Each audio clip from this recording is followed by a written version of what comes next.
today's video is about high-end products that I regret buying. Most of them are very, well reviewed here on YouTube, but I guess just something everybody likes it doesn't mean it's gonna work for you. So I'm just gonna start right away. The first product I have that is a regret is the Dior HydraLife BB Cream. I got in the color 01 Luminous Beige. I bought this because when I first got here, my skin started to be really dry and kind of flaky. I guess because my skin wasn't used to the change of climate, so it begins to feel very dry and tight and a little bit flaky. So I thought I would stop using foundation and then just stick with try a BB cream that has some sort of hydration to it. So because I always heard good reviews about Dior BB creams, and then this one is in the HydraLife line, so I thought it must be very good for hydrating your face and give your face the kind of well hydrated glow. That's why I bought this, and I just don't like it. I used many times because I keep trying, because this is quite expensive, so I just keep trying it and keep telling me, oh, maybe that's just one day. But the thing is, first of all, is the color. Let me just show you it comes with a pump, which, the packaging is very nice. And then another thing I want to mention, that it is a big tube. It's 50 milliliters. Usually BB creams are only 30 milliliters. This one is 50, so it's much bigger. But the first thing is the color. It's like this, but can you just see how orange it is? This is just so off. It's just super orange. And the worst thing is it oxidized. So when I first put on, it's already slightly orange, and then after 3 hours, which is a very short amount of time, my skin looks like an orange Oompa Loompa. I guess it's the best way to put it, because it kind of stimulates my face to produce more oil, which is very strange. And then again, the color oxidized, so it turns even more orange. So it just looks horrible. I don't get it. So this one is a huge disappointment. This is the Dior HydraLife BB cream. And then the second one is also a Dior product. It's the, what is it called? It's the Airflash Matte Touch Long Lasting Airy Powder. This is the one in a can. And this one, I just don't quite get the concept of it. I bought this because I heard many YouTubers with oily skin raving about this, so I thought it's gonna work amazingly for me. So I got this, and then I tried a few times. First of all, I think it's very user friendly. I guess why? If it's a powder, why don't you just put it into a jar or press it into a compact? You have to put it into a can. It could be because, I don't know, maybe they thought it would be dispensing it more evenly and more airy, I guess. But the thing is, first of all, it's just user friendly. You have to spritz this, and then it gets everywhere. And the most annoying part is because it has a tint to it. As you can see, it's a tint to it, and it sticks to my lashes and my eyebrows. After I spritz it on like this, all over my eyebrows and my lashes just have this kind of skin tint to it, which looks so horrendous. I have to use a Q-tip or something just to wipe it off. But my point is, if this product really works better in controlling my oil than my regular powder would, I would definitely be happily willing to do the Q-tip wiping thing. But the thing is, it really does not control oil any better than I guess my regular powder would. So I just don't see a reason to still use this, especially the trouble involved with using this. So I don't like this. If you have oily skin, I don't know how well it's gonna work for you. So I guess you better try it out before you actually make a commitment to buy it. So that's the Dior Airflash Matte Touch Powder.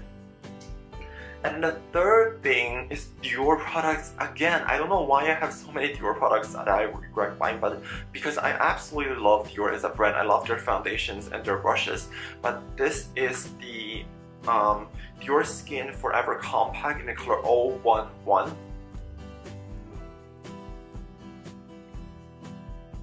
So I bought this on purposely a shade that's lighter than my skin, so I can, because I only use compact powder around my nose to, you know, set the makeup to make it prolong the wear of foundation. So I only use it on the center of my face anyway. So I want to use a shade that's a little bit lighter, so it kind of gives me like a very subtle, like a highlight effect without using any shimmer.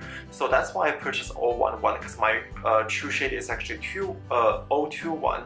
So I bought 011, and the thing is, this is gonna be perfect because I love the Forever liquid.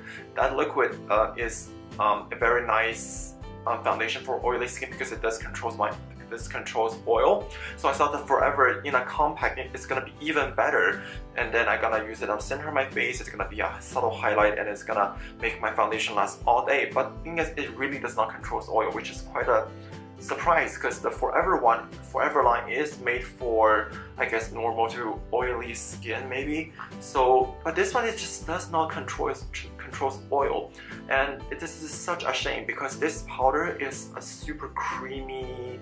It's such a creamy powder. It's super finely milled, and it just blends into my skin. You cannot see anything there. It just does not control oil, and so I really regret buying this. But I think maybe I should try it more ways too, because I have been using it either on its own as a powder foundation, or I use it, you know, use a brush to, you know, dust it all over, but it just does not work. It's just, if I dust it all over, I don't see any difference. If I use it on the center of my face, it still makes my skin super oily, so I just don't get the point of this. So this is a quite disappointment again. It's the Dior Forever Compact. And then the fourth product is also something very well reviewed here on YouTube. It's the Laura Mercier mineral powder. I got the color, again, I got a color that's lighter than my face, so I can use it on the center to give a subtle highlight. I got the soft porcelain. This thing, it's kind of the exact same issue I had with the Dior Forever Compact, and I had with the Laura Mercier one. It just doesn't control my oil. I mean, I use it using a buffing brush just around my nose after I put on liquid foundation, or I use it on its own, but it just does not control. It makes my skin looks very kind of splotchy after a while, so I just don't get it. And I know so many people on YouTube here loves this product, saying it gets like a very nice satin finish. They love to set it with using this to set their foundation, or they just like to use it on its own. But it just does not work for me. It might be because I have super oily skin, and then the YouTuber recommending it, I'm very positive they don't have as oily skin as me, but that might be the problem. But yeah, I guess so. This is just one of those days you hope that product works for you, but it just doesn't work. So again, this is the Laura Mercier mineral powder. So that's that. And then the last product, it kills me to say it. It's such a luxury product, and then it is the Malone Blackberry and Beige perfume. It's the Colone spray. I got the bigger one because I really like the smell of it. When I first got to London, I was very on the hunt to buy a new Malone fragrance, and so I went to a boutique, and then a very nice lady helped me. We tried out so many perfumes, and then finally decided on this one because I did originally heard very good things about this perfume. How people say this smells so lovely, blah blah blah blah. So I bought this, and then the thing is, I mean, I love the scent. Don't get me wrong. It smells amazing. Now I kind of think about it, I wish I had bought the candle instead of the perfume, because the problem with this fragrance is that it just does not last. The lasting power is just not good on this.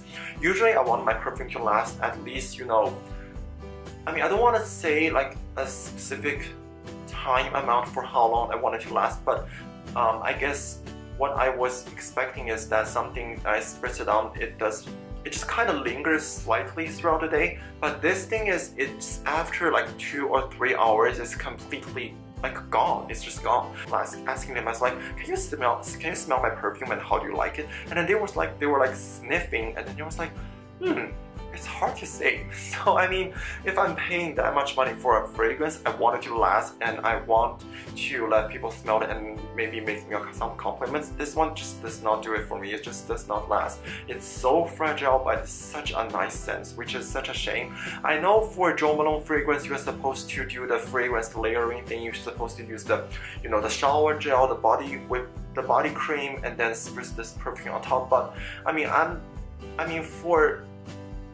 after all, it's an expensive perfume. I do want it to last, but this one just does not last for me. So, and I also wanted to say that I do have other Jo Malone perfumes as well. I have the Natural Blossom, and then I also have the what's the other one called? It's the English Pear one. But this one is the worst performance in terms of lasting power among the three. So I do find the quality to be a little bit inconsistent along their lines to my experience. So but I will keep this perfume just, you know, once in a while, just as a sniff, and then this looks very nice on dressing table, so I will keep that. But it just, the lasting power just really bugs me. So I guess that's all of the high-end products I regret buying at this moment. Please don't be, you know, discouraged to try a product just because I say it didn't work for me, because, you know, everyone's skin is different, everyone's preference is different. So definitely, you know, shop around. So thank you very much for watching, and I'll see you guys soon. Bye.